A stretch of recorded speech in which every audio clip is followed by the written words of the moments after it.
अरे ऐक की, हम्म. एक पोस्ट आली आहे लाठीकाठी प्रशिक्षणची. हा, आता उन्हाळ्याच्या सुट्टीत चालू होतं आता सगळीकडे लाठीकाठी प्रशिक्षण.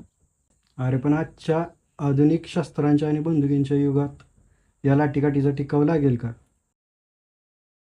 म्हणजे बरोबर आहे की ह्या लाठीकाठीचा आत्ताच्या आधुनिक युगामध्ये टिकाऊ लागणार नाही, किंवा कोण आता तलवारी घेऊन लढायला जातं. पण एकेकाळी आपल्या स्वराज्याच्या भिंती ह्या शस्त्रसंपदेच्या बळावरच सुरक्षित होत्या, शाबूत होत्या.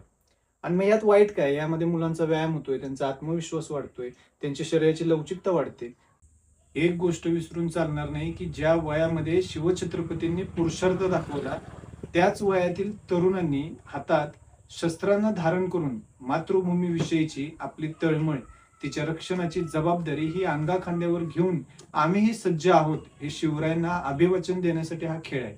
त्यामुळे आता या उन्हाळ्याच्या सुट्टीमध्ये पालकांनी आपल्या मुलांना जिथे कुठे लाठीकाठी प्रशिक्षणाचे शिबिर असतील तिथे नक्की आपल्या मुलांना पाठवा. जय श्रीराम.